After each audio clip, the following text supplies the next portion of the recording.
അയോധ്യ രാമക്ഷേത്ര പ്രതിഷ്ഠാ ചടങ്ങുമായി ബന്ധപ്പെട്ട് കോൺഗ്രസിൽ അഭിപ്രായ ഭിന്നത തുടരുകയാണ്. ഹൈക്കമാൻഡ് നിലപാട് വ്യക്തമാക്കിയെങ്കിലും ചടങ്ങിൽ പങ്കെടുക്കുമെന്ന് പ്രഖ്യാപിച്ച് ഒരു വിഭാഗം നേതാക്കൾ രംഗത്തെത്തി.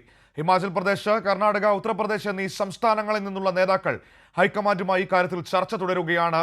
വിവരങ്ങളുമായി ജിൽബി ദില്ലിയിൽ നിന്ന് ചേരുകയാണ്. ജിൽബി, ഹൈക്കമാൻഡ് നിലപാട് പ്രഖ്യാപിച്ചെങ്കിലും, പ്രതിഷ്ഠാ ചടങ്ങിൽ പങ്കെടുക്കുന്നില്ല എന്ന നിലപാട് പ്രഖ്യാപിച്ചെങ്കിലും കോൺഗ്രസിനുള്ളിൽ അഭിപ്രായ വ്യത്യാസങ്ങൾ തുടരുകയാണോ? ഒരു ഏക അഭിപ്രായത്തിലേക്ക്, ഹൈക്കമാൻഡിന്റെ നിലപാടിലേക്ക് മറ്റു നേതാക്കൾ എത്തുന്നില്ല എന്നാണോ നമ്മൾ കാണേണ്ടത്? ഇന്നലെ കണ്ടതാണല്ലോ ഹിമാചൽ പ്രദേശിലെ മന്ത്രി അടക്കമുള്ളവർ നടത്തിയ പ്രതികരണം. നേരത്തെ മുതിർന്ന നേതാക്കളായ കമൽനാഥും ദിഗ്വിജയ് സിംഗും DK ശിവകുമാറും ഒക്കെ ഈ പ്രതിഷ്ഠാ ചടങ്ങുമായി ബന്ധപ്പെട്ട് നടത്തിയ അനുകൂല പ്രതികരണങ്ങളൊക്കെ കണ്ടതാണല്ലോ.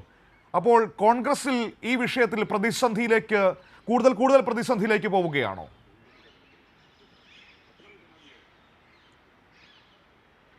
മനു സൂചിപ്പിച്ചതുപോലെ തന്നെ കോൺഗ്രസിനെ സംബന്ധിച്ചിടത്തോളം വലിയ തലവേദനയായി മാറിയിരിക്കുകയാണ് ഈ അയോധ്യ രാമക്ഷേത്ര പ്രതിഷ്ഠാ ചടങ്ങ് എന്ന് തന്നെ പറയേണ്ടിയിരിക്കുന്നു.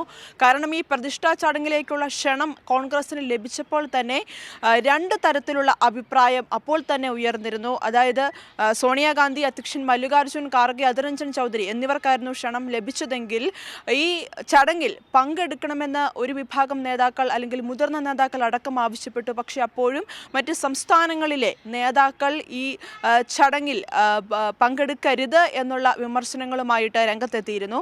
അങ്ങനെ തുടക്കത്തിൽ തന്നെ വലിയ രീതിയിലുള്ള ആശയക്കുഴപ്പങ്ങൾ നിലനിന്നിരുന്നെങ്കിലും ഇപ്പോൾ ഈ പ്രതിഷ്ഠാ ചടങ്ങ് നടക്കാൻ വെറും ദിവസങ്ങൾ മാത്രം ആക്കി നിൽക്കെ ഇപ്പോൾ കോൺഗ്രസ് നിലപാട് വ്യക്തമാക്കി. അതായത് ചടങ്ങിൽ പങ്കെടുക്കില്ല, കാരണം ഈ പ്രതിഷ്ഠാ ചടങ്ങിനെ BJP രാഷ്ട്രീയവൽക്കരിക്കുന്നു, അല്ലെങ്കിൽ തെരഞ്ഞെടുപ്പുമായി ബന്ധപ്പെട്ടുള്ള ഒരു നേട്ടത്തിന് വേണ്ടി മാത്രം ഈ രാമക്ഷേത്ര പ്രതിഷ്ഠാ ചടങ്ങിനെ മാറ്റുന്നു. അതിനാൽ കോൺഗ്രസ് ഈ ചടങ്ങിലേക്ക് പങ്കെടുക്കില്ല എന്ന നിലപാട് വ്യക്തമാക്കി.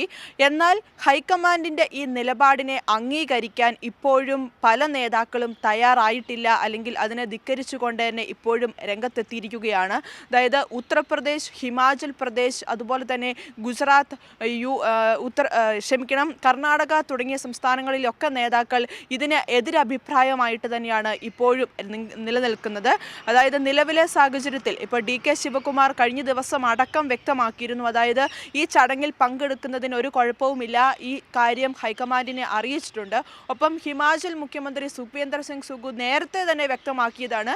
അതായത് ഈ ക്ഷണം പോലും വേണ്ട ഈ ചടങ്ങിന് പങ്കെടുക്കാൻ. അതിനാൽ ക്ഷണം ലഭിച്ചില്ലെങ്കിൽ പോലും ചടങ്ങിന് പങ്കെടുക്കുമെന്ന തരത്തിൽ ഹിമാചൽ പ്രദേശ് മുഖ്യമന്ത്രി വ്യക്തമാക്കിയിരുന്നു. അതുപോലെ തന്നെ ഹിമാചൽ പ്രദേശിലെ മറ്റ് മന്ത്രിമാരടക്കം ചടങ്ങിൽ പങ്കെടുക്കുമെന്നുള്ള കാര്യങ്ങളുമായിട്ട് രംഗത്തെത്തിയിരുന്നു.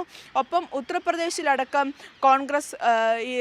കോൺഗ്രസ്സുകാർ അല്ലെങ്കിൽ നേതാക്കളടക്കം വ്യക്തമാക്കിയിരിക്കുന്നത് മകരസംക്രാന്തി ദിനത്തിൽ ഇത്തരത്തിൽ ഈ രാമക്ഷേത്രം സന്ദർശിക്കും, അതുപോലെ തന്നെ ഈ പ്രതിഷ്ഠാ ചടങ്ങിൽ പങ്കെടുക്കുന്നതിന് കുഴപ്പമില്ല എന്നാണ് ഉത്തർപ്രദേശിലെ നേതാക്കളടക്കം വ്യക്തമാക്കുന്നത്. അത്തരത്തിൽ പല സംസ്ഥാനങ്ങളിലും ഇപ്പോഴും അഭിപ്രായ ഭിന്നത രൂക്ഷമായിട്ട് തന്നെ തുടരുകയാണ്. പല നേതാക്കളും ഇപ്പോഴും പരസ്യമായിട്ട് തന്നെ ഈ പ്രതികരണം വ്യക്തമാക്കിയിട്ടുമുണ്ട്. പക്ഷേ അപ്പോഴും ഹൈക്കമാൻഡ് ഈ നിലപാട് വ്യക്തമാക്കി കഴിഞ്ഞതിന് ശേഷം മറ്റൊരു പ്രതികരണങ്ങളിലേക്കൊന്നും ഇപ്പോൾ കടന്നിട്ടില്ല എന്ന് തന്നെ മനസ്സിലാക്കുന്നു. ഈ ഹിമാചൽ പ്രദേശ്, അതുപോലെ തന്നെ ഉത്തർപ്രദേശ്, കർണാടക എന്നീ സംസ്ഥാനങ്ങളിലെ നേതാക്കളുമായിട്ട് നിലവിൽ ചർച്ചകൾ തുടരുകയാണ്. കാരണം ഒരു ഏക അഭിപ്രായത്തിലേക്ക് എത്തുക എന്നത് കോൺഗ്രസിനെ സംബന്ധിച്ചിടത്തോളം പ്രധാനപ്പെട്ട ഒരു കാര്യം തന്നെയാണ്. കാരണം തെരഞ്ഞെടുപ്പ് വരാനിരിക്കുന്നു, ഇന്ത്യ മുന്നണി ശക്തി ആർജിച്ച് മുമ്പോട്ട് പോകുന്ന ഒരു സാഹചര്യം. കാരണം ഇന്ത്യ മുന്നണിയിലെ മറ്റ് ഘടകകക്ഷികളൊക്കെ ഈ കാര്യത്തിൽ ഒരു നിലപാട് വ്യക്തമാക്കി. കാരണം CPIM അടക്കം ആദ്യമേ തന്നെ ഈ വിഷയത്തിൽ ഒരു നിലപാട് വ്യക്തമാക്കിയിരുന്നു. അത്തരത്തിൽ ഒരു ഏക അഭിപ്രായത്തിലേക്ക് കോൺഗ്രസിനെ എത്തിക്കുക എന്നുള്ളത് ഹൈക്കമാൻഡിനെ സംബന്ധിച്ചിടത്തോളം വലിയ വെല്ലുവിളി തന്നെയാണ്. അതിനാൽ നിലവിലെ സാഹചര്യത്തിൽ ചർച്ചകൾ തുടരുന്നു, അല്ലെങ്കിൽ ഇപ്പോഴും വലിയ രീതിയിലുള്ള അഭിപ്രായ ഭിന്നത തുടരുന്നു എന്ന് തന്നെയാണ് മനസ്സിലാക്കേണ്ടിയിരിക്കുന്നത്. മനു, ഇവിടെ ഈ സംഭവങ്ങളൊക്കെ ഉണ്ടായ ഏകദേശം 21 ദിവസങ്ങൾക്ക് ശേഷമാണല്ലോ ജിൽബി കോൺഗ്രസിന്റെ ഭാഗത്ത് നിന്ന് ഒരു നിലപാട് വരുന്നത്. ഞങ്ങൾ ഈ ചടങ്ങിൽ പങ്കെടുക്കില്ല എന്നൊരു നിലപാട് വരുന്നത് 21ഓളം ദിവസങ്ങൾക്ക് ശേഷമാണ്. അത്രയും ദിവസം ആലോചിക്കേണ്ടി വന്നു കോൺഗ്രസിന് ഒരു തീരുമാനത്തിലേക്ക് പോകാൻ.